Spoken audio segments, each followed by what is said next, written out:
Vamos lá, deixa eu seguir aqui com... tirar o palhaço aqui. Olha a notícia aí. TSE inicia ciclo eleitoral de 2026 com abertura do código-fonte das urnas eletrônicas. Já começaram as eleições, meu querido. Cara, aqui a República é uma máquina, né, cara? A eleição tem que acontecer, porque a eleição ela é uma comedeira de dinheiro, fundo eleitoral, fundo partidário, fundo disso. Esse dinheiro tem que... Aqui não falha. O segredo que o Brasil encontrou para a eleição não falhar é criar aquela jorradeira de dinheiro na eleição. Toda a máquina política fica alucinada. Começou a eleição. A eleição é a hora deles, né? Fazer a vida, fazer o futuro. Você é do mercado literário? Aquele momento da sua vida é a Bienal. É aquela feira literária importante. Você vai lá em Frankfurt comprar o direito autoral das obras, as mais famosas. Vai movimentar, né? Você aí, porra, é do mercado do agro, aí tem a época da colheita. O pessoal da política, meu querido, é a eleição. Aquele momento mágico, né? Aquele momento em que o azeite circula, fica tudo lubrificado. Aquela alegria. Começou. Então vamos lá. Cerimônia, tudo ligado ao TSE tem tom vermelho. Em algum momento, eu não sei o porquê, né? Eles adotaram o tom vermelho para tapete, para cadeira, para ideologia, essa porra toda, tá? Não é uma cor nacional, não sei porquê o órgão público adota o vermelho. Isso aí tem muitos anos, tá, gente? Muitos anos. Aí, o Tribunal Superior Eleitoral realizou nesta quinta-feira a cerimônia de abertura do Código-Fonte das urnas eletrônicas. Marco que dá início ao processo eleitoral de 2026. 2025, cara. Puta que pariu. O evento ocorreu na sede do Tribunal em Brasília e contou com a presença do presidente da Corte, a ministra Carmen Lúcia, além de ministros e representantes de entidades fiscalizadoras. A ministra afirmou que a medida repete um procedimento já adotado em eleições anteriores. Esta cerimônia repete um rito, um procedimento que vem sendo adotado pela Justiça Eleitoral Brasileira, especialmente para garantir a integridade, da segurança e da transparência do processo eleitoral. Né? Segundo ela, o objetivo é dar à sociedade, mentira, acesso a etapas do funcionamento das urnas. Vou explicar. O Código-Fonte reúne as linhas de programas que determinam o funcionamento do sistema de votação. A abertura para inspeção ocorre um ano antes do pleito e possibilita que partidos políticos, Congresso, Ministério Público, Polícia Federal, OAB, universidades e outros órgãos acompanhem e fiscalizem o software. Eu não posso ir, você não pode ir. Tem que ser alguém dessa turminha aí, tá? Então, beleza, tá lindo, tá lindo. Nós temos 40 possibilidades de fiscalização de auditoria nos sistemas eleitorais, antes, durante e após as eleições. O pessoal conta essas coisas pra ela não acredita. Ela não faz a menor ideia do que tá falando. Temos testes permanentes. Está abrindo hoje o teste. Porque ontem estava fechado. Estava fechado desde a última eleição, que está fechado. Né? Você não pode fazer nada. Aí ela fala que nós temos testes permanentes. É o permanente que tem grandes intervalos onde você não consegue fazer nada. O conceito de permanência, né? Sensacional. É sensacional. Temos testes permanentes para demonstrar a integridade do sistema. Puta que pariu. A tecnologia, o secretário de tecnologia, o Júlio, sei o que lá, explicou no evento que o ciclo eleitoral prevê várias etapas de auditoria, desde o desenvolvimento dos sistemas até após a eleição. Ele lembrou que além da abertura do código-fonte, haverá o teste público de segurança em dezembro, os testes de confirmação em março de 26 e a lacração dos sistemas em agosto do próximo ano. Vou comentar isso tudo com vocês aí. Em todas elas, há oportunidade de fiscalização. De nossa parte, o convite está feito às entidades fiscalizadoras para que se façam presentes e não auxiliem nesse processo, fiscalizando e auditando. Maravilha, cara. Que coisa legal, cara. Coisa bacana, hein? Aí eu trago para vocês um documento chamado Burla Eletrônica. Isso é um documento lá do ano 2000, cara, lá de trás, onde os caras já reclamavam naquela época. E os peritos dos partidos precisavam examinar os programas de código-fonte e acompanhar a sua compilação. Compilação é transformar o código no executável no programa. Até hoje a gente não permite fazer isso. Até hoje a gente não acompanha, há 25 anos a gente não acompanha a compilação. Ele deixa você olhar o código. Olhe. Não mexa. Olhe na vitrine.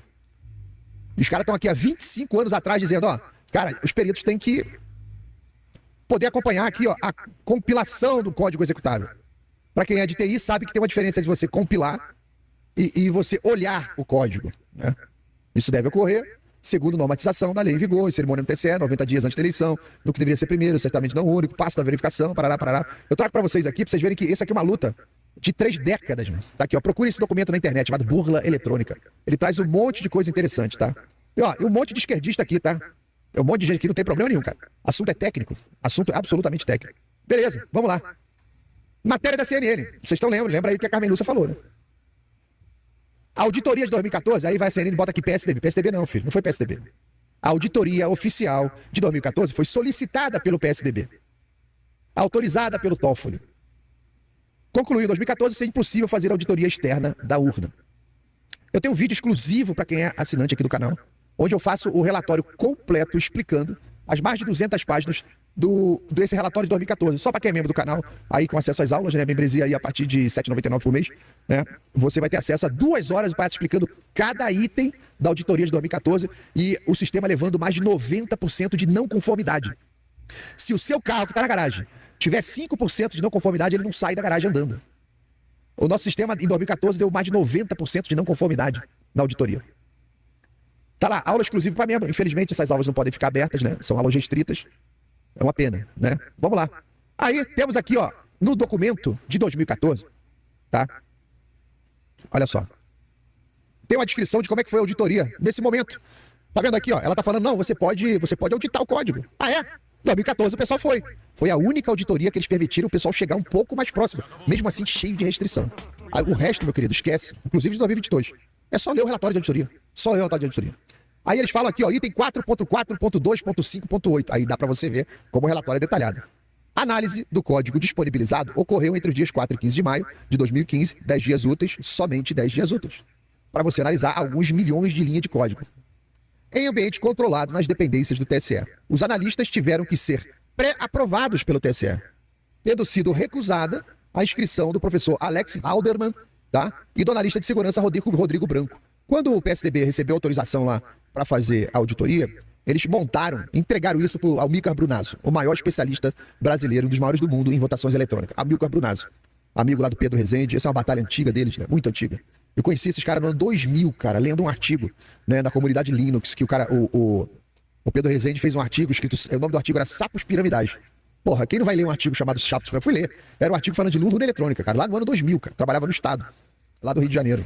Aí que eu fui entrar no assunto e entender com profundidade. Então eu acompanho esses caras há 25 anos. Eles montaram uma equipe com o que tinha de melhor disponível. Convidaram o Rodrigo Branco, que é um analista de segurança brasileiro que trabalha nos Estados Unidos, fera.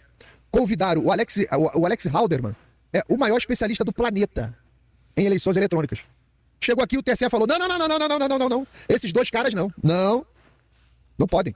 Ué, mas um é o maior especialista do mundo e o outro é um brasileiro. Ah, mas ele mora no exterior. Pode vazar dados sigilosos do nosso sistema lindo, cheiroso. O medo deles era, não, essas pessoas, ao participar do trabalho aqui, terão conhecimento do que acontece aqui e falarão lá fora. Vai produzir um trabalho, vai escrever um livro, vai fazer uma peça qualquer acadêmica, explicando a merda que eles viram aqui e não podemos deixar. Aí os caras foram barrados, tá? E o analista de segurança, Rodrigo Branco e tal, por alegado risco à soberania. Essa porra é antiga pra caralho, mano. Soberania, mano. Isso é coisa antiga. Soberania nacional. Tá que pariu. Um pedido de reconsideração dessa recusa não foi respondido até o final dos trabalhos da análise. É o famoso... Aí, uma parte da análise consistiu na execução do programa de verificação estática de código, chamado CPP Check. O que é isso? Esse é um programa CPP, é a linguagem C++. Aí é o PP de plus, né? Então, é um programa que analisa o código e encontra erros. Ó, aqui vai dar errado, aqui tá escrito errado, aqui tá faltando uma vírgula, aqui o comando tá escrito errado, aqui não fechou parênteses e tal, a sintaxe tá errada, pau. Ele vai mostrar problemas. E ele também busca vulnerabilidades, ou seja, o código tá funcionando, e o CPP Check vai verificar se aquele código tá saudável, e ainda... Voltou, travou, já vou resetar toda a minha internet aqui, lá no roteador da rua. Travou e voltou, vamos lá. O tal do CPP Check é uma ferramenta que ela é utilizada para verificar se tem erros, tá?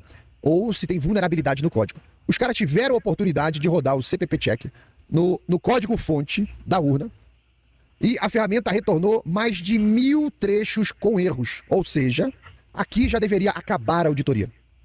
Porque este código que eles entregaram para o pessoal auditar não era o código que estava na urna. Se ele tem erro, ele não funciona. Se a urna tem um código funcionando e o cara te entrega um código que tem 1000 erros, não é o mesmo código. Você está auditando outra merda qualquer. Beleza. Além de 1000 trechos identificados com erro, cara, isso é auditoria oficial. Aconteceram mais de 2000 alertas de vulnerabilidades. Embora não tenha havido tempo hábil para verificar todos os potenciais problemas apontados, foi identificada ao menos uma vulnerabilidade bastante grave em um dos códigos-fonte fornecido. O módulo denominado Secure Download pode ser explorado por meio de um estouro de buffer, que é o Buffer Overflow, o que permitiria a execução de código arbitrário por qualquer pessoa utilizando o referido módulo. O que é isso, o Buffer Overflow? Você, quando roda um programa... Vou até botar aqui, ó. Você, quando roda um programa... Eu vou focar só no código-fonte. Tem muita mais coisa que poderia ser dita aqui. Mas quando você roda o código-fonte, imagina o seguinte. Aqui eu tenho o sistema operacional. Tem aqui o sistema operacional do equipamento, tá? acima do sistema operacional, tá? Eu tenho o software. Que está rodando aqui o software da UNA, em volta disso aqui. Aqui é o software da UNA. Ok. O que ele está dizendo ali é o seguinte, olha, o programa identificou uma vulnerabilidade aqui no software da UNA, no módulo não sei o quê, tá? Que um cara mal intencionado aqui do lado de fora, se o cara conseguir explorar essa vulnerabilidade aqui desse software, ele vai dar um estouro de buffer e ele vai jogar este cara dentro do sistema operacional. Isso que acontece, ele consegue explorar uma vulnerabilidade, se ele tiver sucesso, ele cai dentro do sistema operacional. Caindo dentro do sistema operacional, ele pode executar qualquer comando que ele quiser dentro do equipamento. Pode desligar, pode trocar dados, pode fazer o que ele quiser. Aí o que o cara faz? Quando ele roda isso, dá acesso ele ao sistema operacional, ele constrói um script, ele constrói aqui um programinha, em que ele não precisa estar lá dentro do sistema operacional. Ele joga esse comando aqui, esse comando explora a vulnerabilidade, dá buffer overflow, ele cai no sistema operacional, quando chega aqui, ele executa essa quantidade de comando e desaparece. Então ele consegue mandar esses comandos lá e desaparece. É o que ele está dizendo. Encontrou ali uma porrada de vulnerabilidade que permitia fazer esse tipo de coisa. Beleza? Aí na sequência, tem mais coisa para mostrar. Ministério, o que eu fechei aqui? Peraí. Ah, tá. Isso aqui foi tá. Ministério da Defesa, 2022 já. Eu tô correndo porque isso eu tenho muito detalhado, para quem é membro aqui do canal, tem detalhado pra caralho isso aí. Ministério da Defesa afirma que não fez auditoria do sistema de votação e que atuou apenas na fiscalização. Porque quando você fala de auditoria, o pessoal do TCE fala, ó, não, até o Exército auditou aqui e não achou nada. E o Ministério da Defesa está avisando, ó, eu não estou auditando. Estou apenas fazendo uma leve fiscalização. E mesmo assim, encontrou uma porrada de problema. Uma porrada de problema. Tá ali, ó. Ok, o Ministério da Defesa foi lá, tal, pá, beleza. Já comentei sobre isso aqui, tá? Aí ele fala aqui, ó, isso é ofício dentro do TCE ligado à defesa. É importante destacar que as Forças Armadas, assim como as demais entidades, tinham ciência da abertura do código-fonte para inspeção com o ano de antecedência das eleições, conforme ofício enviado. Ok, mas aí ele está dizendo, ele falou, ó, eu não fui inspecionar o código, tá? Eu fui fiscalizar de maneira macro o processo, tá? Bem macro o processo. Aí o que eu trago para vocês é a imagem da defesa fiscalizando, né? Dando uma olhada no código. Ele não está auditando o código, estava dando uma olhada. Aqui, ó, o TCE só permite isso que você está vendo.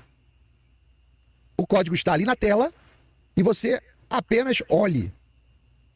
Você não pode compilar, você não pode tirar fotografia, você não pode levar um computador seu para você testar, para você futucar, ver se funciona, se tem alguma coisa errada. Você só pode olhar de longe. Isso não é auditoria em lugar nenhum, tá? Lugar nenhum do planeta aceita isso como auditoria. Tá aí, ó. O pessoal do TSE, junto com o pessoal da defesa, só pode ficar olhando de longe. Aí tem aqui, ó, a resolução que saiu ontem. Resolução, cadê? Não, essa aqui é a resolução de 2021, sobre os procedimentos de auditoria do sistema eletrônico de votação. Tá? Aqui nesse documento, ele está explicando como que aconteceria toda a verificação do código-fonte. É aqui nesse documento que ele fala que... quer ver? Olha só.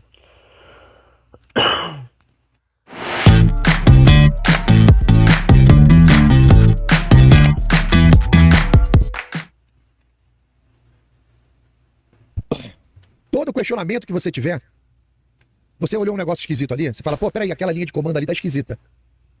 O que aquela linha de comando faz? Não é assim que se procede, não. Você tem que fazer um ofício, escrever, explicar, apontar, falar com a sua dúvida, submeter pro TSE, e algum dia ele vai responder, tá? Ele fala que ela tem que responder até 10 dias. E nas auditorias, nos relatórios, tem várias questões que não foram respondidas até hoje, tá? Então, aqui no documento ele fala que você não pode levar nenhum equipamento, você não pode levar nenhum software, tem que ser tudo homologado pelo TSE antes. E qualquer intervenção você tem que pedir, e quem vai fazer é um técnico do TSE. Você fica igual o videogame. O técnico do TSE que mexe. Você fala assim, deixa eu ver aquele código ali. Aí o cara bota no código. Agora, baixa a tela. Aí o cara baixa a tela. Você não pode mexer. Pô, mas esse trecho de código aqui tá esquisito. Ah, formaliza lá. Que aí algum técnico vai te explicar. Se você quiser levar, você pode levar um notebook seu, você pode levar um software que você desenvolveu. Mas tudo você tem que enviar antes pro TSE, para ele validar se você vai poder usar aquilo no dia, tá? E a história confirma que isso é muito complicado, tá? Beleza. Aí tem toda a explicação aqui, como é que acontece o procedimento. Aí o que eu fiz? Joguei esse documento, tá? Joguei, além desse documento, joguei a resolução desse ano e comecei a fazer pergunta aí pro ChatGPT. Então, ó, meu querido, aqui está, né? Verifique esse link aqui e faça um resumo, que é onde tem o procedimento do TSE para auditoria quando você tem a abertura dos códigos, né? Aí ele fala, ó, aqui está um resumo da resolução tal, que dispõe sobre os procedimentos de fiscalização da auditoria do sistema eletrônico de votação. O objetivo é fiscalização, auditoria, assegurar a transparência, beleza? principais definições ali, pá, beleza, maravilha, parará, beleza. Aí eu faço pergunta para ele, ele fez um resumo. O que diz esses documentos aí sobre a auditoria do código-fonte, que é o que abriu agora. Na resolução, o tema de auditoria do código-fonte aparece da forma clara e detalhada, eis os principais pontos. Acesso ao código-fonte. O TSE disponibiliza acesso ao código-fonte, tal, e entidades fiscalizadoras, tal. Esse acesso é garantido com 12 meses de antecedência da eleição, e o objetivo é permitir inspeção, auditoria, análise técnica, beleza. Aí tem as regras de segurança e sigilo. Quem acessa o código-fonte precisa assinar um termo de confidencialidade. Atenção nesse ponto. Se você vai inspecionar o código, você tem que assinar um termo de confidencialidade. Você tem que se comprometer a não divulgar trechos e não divulgar vulnerabilidade. É vedado cópia, fotografia ou extrair programas para fora do ambiente autorizado. O ambiente é supervisionado, os resultados das análises devem ser registrados oficialmente. O código-fonte analisado fica registrado com hashes, que são resumos digitais. Ou seja, você, quando aplica um hash num texto, o código-fonte é um texto. Ele te retorna um código numérico lá, alfanumérico enorme. Se você mudar uma vírgula naquele código, aquele hash muda.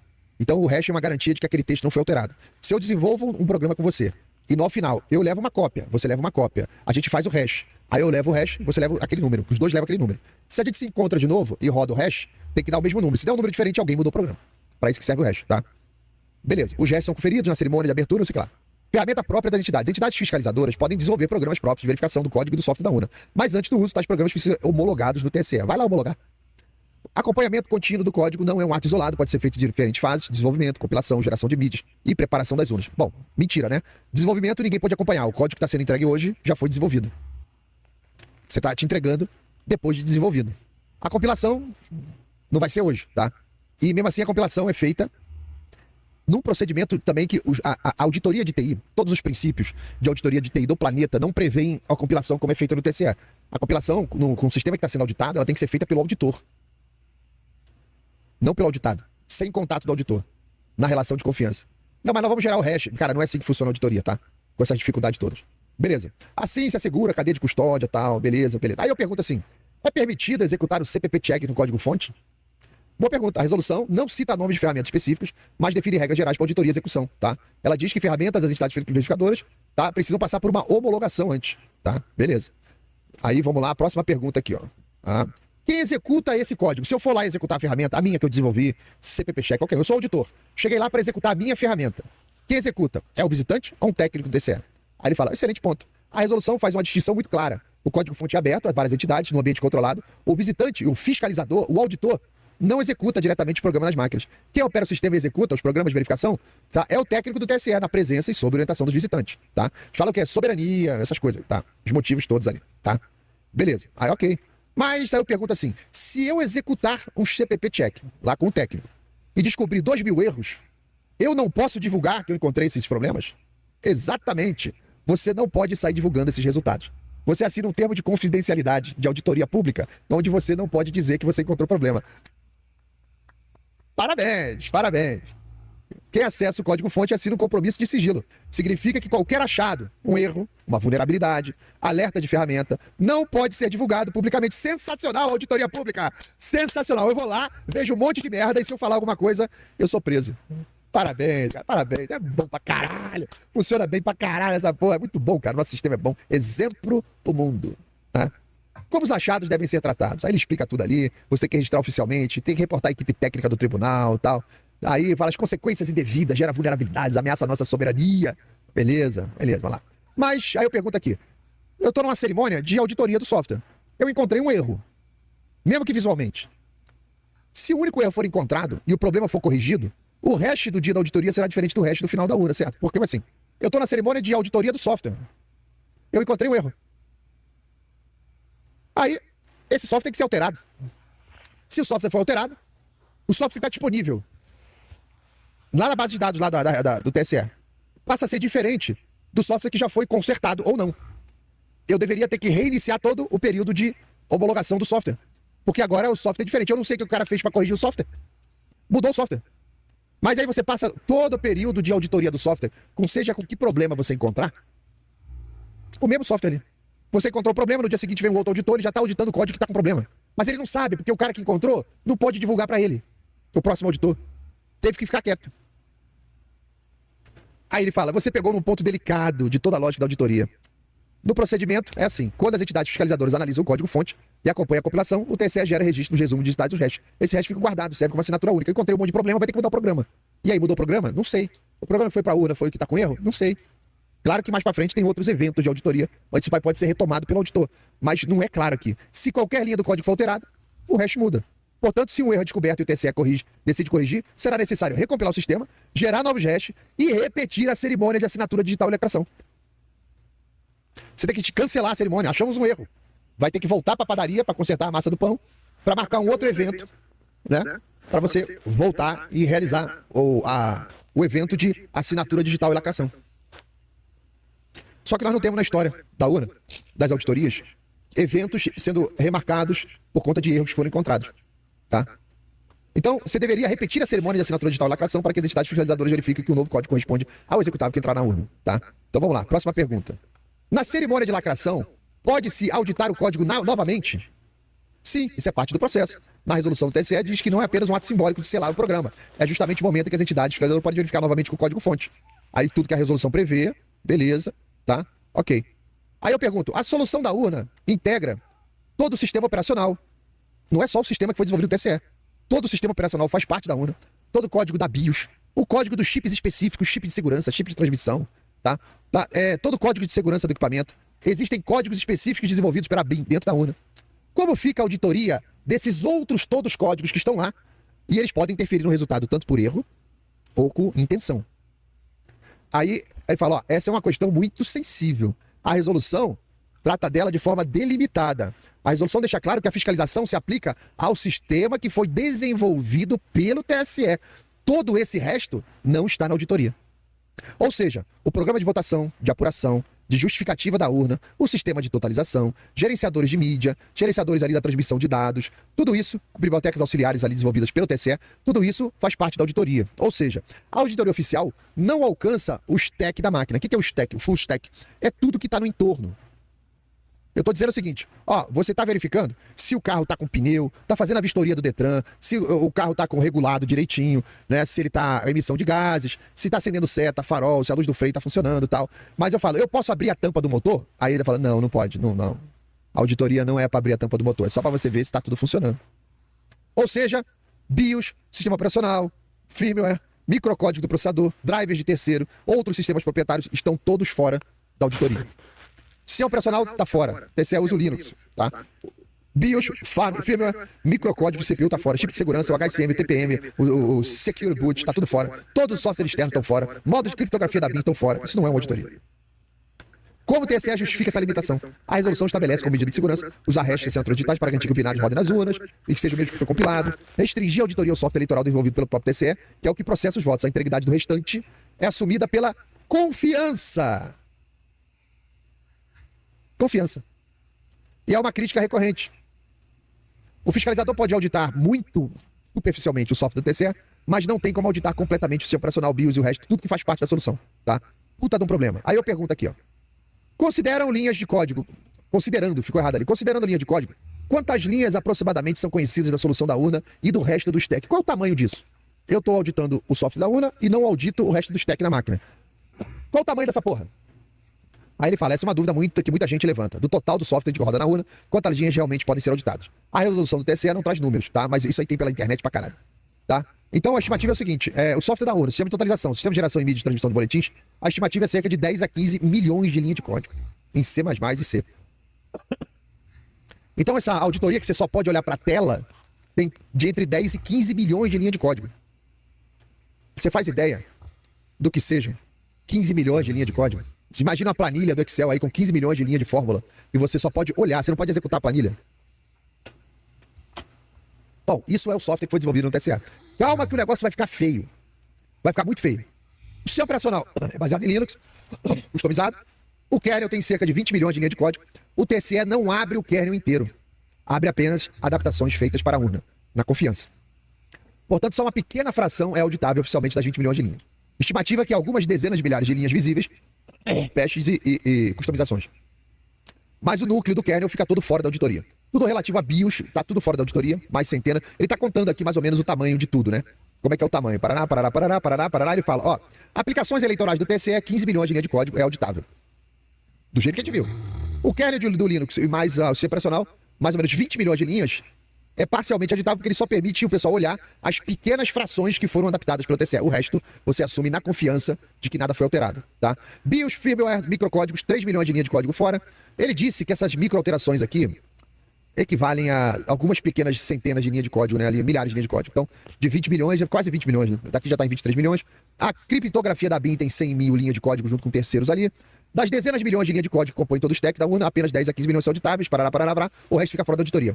Aí, ó, eu pergunto, quantos milhões de linhas de código da UNA não são plenamente auditáveis? Aí ele falou, peraí, deixa eu organizar isso aqui. Aplicações eletrônicas desenvolvidas TCE, 10 a 15 milhões que são auditáveis. Kernel do Linux, mais todas as correções, piriri, parará, tarará. Ele faz um gráfico aqui, ó, pra mim, ó. Entre 21 e 23 milhões de linhas de código não são auditáveis, não são plenamente auditáveis. Aproximadamente 22 milhões de linhas de código da UNA não são auditáveis, plenamente auditáveis, pelas entidades fiscalizadoras contra cerca de 10 a 15 milhões que são passíveis de auditoria daquele jeito. Olha só. Quer que eu monte um gráfico comparativo? Peraí. Faz o seguinte. Eu perguntei pra ele, quantas linhas de código tem um caça F-22, meu querido? A máquina mais foda que a humanidade já fez. O F-22 Raptor, caça de quinta geração da Lockheed Martin, é um dos aviões mais complexos já produzidos. E boa parte dessa complexidade vem justamente do software embarcado. Estimativas conhecidas de software do F-22 são relatos de engenheiros da Força Aérea Americana e da Lockheed Martin que apontam que o F-22 possui de 1,7 a 2 milhões de linhas de código embarcado. Só no software de missão, que roda os aviônicos, radar, sistema de armas de navegação, etc. Sem incluir todo o full stack ali do avião, logística, manutenção, simulação, treinamento, total, pode ultrapassar 5 milhões de linhas de código. O F-16 modernizado tem 1 milhão de linha de código. O F-35 Lightning, que o cara voa, decola em pé, o caralho, tem 8 milhões de linha de código embarcado e mais 20 milhões do sistema de apoio fora dele, tá? Um Boeing 787 da aviação comercial tem 14 milhões de linha de código. Resumo direto, o F-22 tem aproximadamente 2 milhões de linha de código embarcado, tá? Podendo chegar a 5 milhões se incluído o sistema de apoio, tá? Monta um gráfico comparativo. Urna eletrônica, estou tirando full stack. O Urna eletrônica tem 13 milhões de linhas auditáveis. O F-22 Raptor, a máquina mais foda já feita pelo ser humano, tem 2 milhões de linha de código. A outra máquina depois dela mais foda, 8 milhões. Boeing 787, 14. Caralho, por que a porra da urna tem 13 milhões de linha de código? Aí a IA fala, ou seja, a urna eletrônica tem mais linha de código que um K-722, que um F-35, ficando próxima de um Boeing 787. Aí eu pergunto, refaça o gráfico, linhas de código da urna eletrônica brasileira, do F-22, do F-35, do Boeing 787. Olha isso aqui. Olha isso aqui. Olha isso aqui, cara. Olha o gráfico com a quantidade de linha de código da urna eletrônica brasileira, amarelinho, do caça F-22, do F-35 e do 787. Tem alguma coisa muito errada dentro do código-fonte da urna, que eu acredito piamente que é desenvolvimento porco. Com certeza. Tá? Deixa eu aumentar aqui para ficar grandão para vocês. Tá? Deixa eu tirar aqui. Aí ele fala, ó, ou seja, em termos de complexidade do software, a urna eletrônica completa tem mais que o dobro de um Boeing 787 e a urna eletrônica brasileira tem quase 17 vezes mais código que um F-22. Qual é a sua opinião técnica sobre um equipamento tão banal e com tantas linhas de código? Aí a IA fala assim, olha, tecnicamente falando, isso é uma anomalia. É preocupante. Vou explicar. Complexidade versus função. A urna eletrônica tem uma função banal e bem definida. Coletar votos, armazenar, imprimir o boletim e transmitir o resultado. Isso poderia ser feito com um sistema de software na ordem de centenas de milhares de linhas. No máximo, alguns milhões de linhas se fosse um projeto enxuto, modular e focado. Quando falamos em 34 milhões de linhas no full stack, entramos no nível de softwares de aviões, bancos ou grandes sistemas operacionais, muito além do necessário.